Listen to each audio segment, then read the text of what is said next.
अच्छा, सास बहू की लड़ाई क्यों होती है? सबसे पहली बात, हमारे घर में बहू है तो बहू के भी कुछ नियम होते हैं, सास है सास के भी कुछ नियम होते हैं। बहू के यहां से कोई सामग्री आई और बहुत अच्छी साड़ी है, वो बहुत अच्छे कपड़े हैं, और सास ने यदि उसकी बुराई कर दी, बोले बहुत बेकार है, अच्छी नहीं है, बहू को क्रोध आ जाएगा। हमेशा बहू के गुण अवगुणों की व्याख्या हर जगह ना करें। कई बार होता है नई नई बहू आती है, सास चारों तरफ गुणों की व्याख्या करती है, मेरी बहू बहुत अच्छी है, सुबह जल्दी जग जाती है, पोंछा लगाती है, झाड़ू लगाती है, भोजन बनाती है, और 2 महीने के बाद वही सास बुराई करने लग जाती है? तो कहने का मतलब बहू के गुण एवं अवगुण दोनों की व्याख्या किसी के सामने मत करो, अवगुणों की व्याख्या भी मत करो। बहू के घर से जो भी सामग्री आ जाए, चाहे वो सामग्री कैसी भी हो, बहू के सामने उसकी बड़ाई करो। अपने घर के अंदर अपनी बेटियों को ही पूरा अधिकार मत दो। मैं ये नहीं बताना चाह रहा कि आप बेटियों को अधिकार मत दो, बेटियों का अधिकार है, प्रत्येक स्त्री हर किसी की बेटी है, लेकिन जब बहू आ जाए तो कुछ बहू को भी अधिकार दो। कई बार क्या होता है, घर में 4 बेटियां होती हैं, बहू अकेली होती है, और चारों बेटियां आराम से बैठी हुई हैं, बहू सुबह से शाम तक लगी हुई है, काम करने के लिए लगी हुई है। वो कब तक करेगी? एक ना एक दिन तो क्रोध आएगा उसको।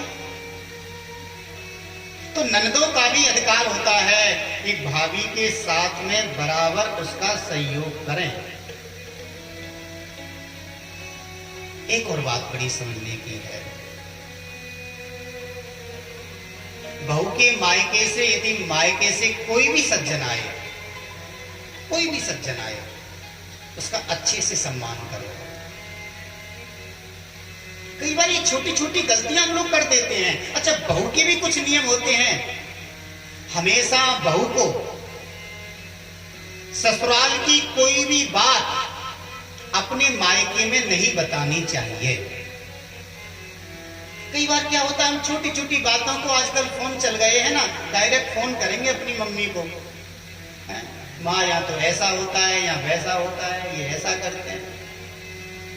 ये बातें बड़ी समझने की हैं, क्योंकि मायके की बात अलग होती है, ससुराल की बात अलग होती है। ससुराल की कोई भी बात मायके में मत बताओ, बड़ाई करो जितनी आप बड़ाई कर सकते हैं, कभी झगड़ा ही नहीं होगा। एक और बात, सासों के लिए जरूरी है कि बहू को समझाने का प्रयास करें, आदेश ना दें। अब कोई भी लड़की होती है, वो पहली बार ससुराल में आती है, उसे क्या पता यहाँ के नियम धर्म, उसे क्या पता यहाँ का चाल चलन, उसको समझाओ।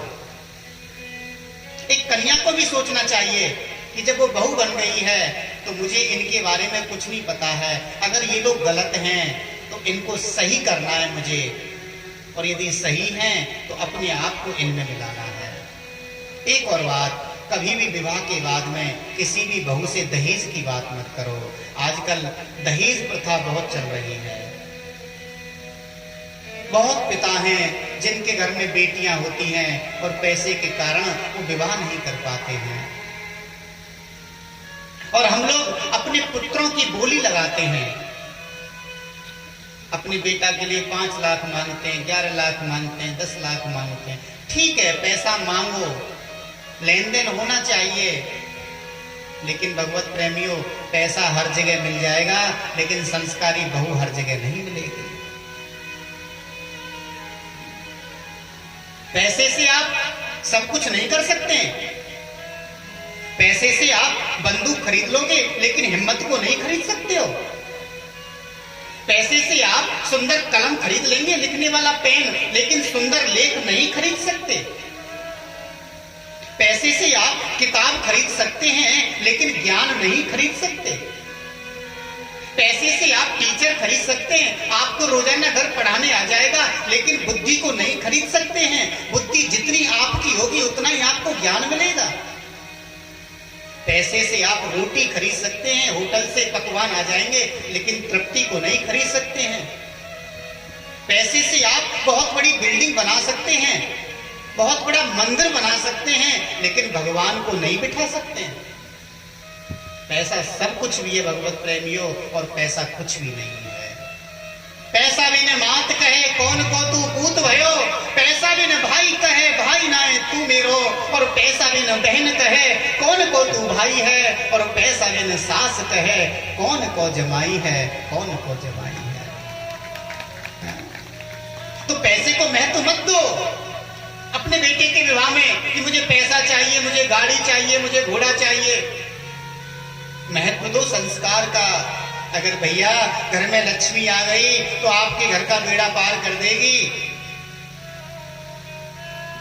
और प्रारंभ में ही पैसे के कारण हमने बहू का अनादर कर दिया, पैसे के कारण हमने किसी बेटी का अनादर कर दिया, तो क्या परमात्मा हमें माफ करेगा? कभी माफ नहीं कर सकता है, कभी माफ नहीं कर सकता है। अपनी बेटी की विदाई करें, विदाई से पहले बेटी को समझाओ, बेटी को बताओ, बेटी ससुराल में जाके आपको कैसे रहना है, ससुर के साथ कैसे रहना है, देवर के साथ कैसे रहना है, परिवार के साथ कैसे रहना है, ये संस्कार देने चाहिए बेटी के लिए।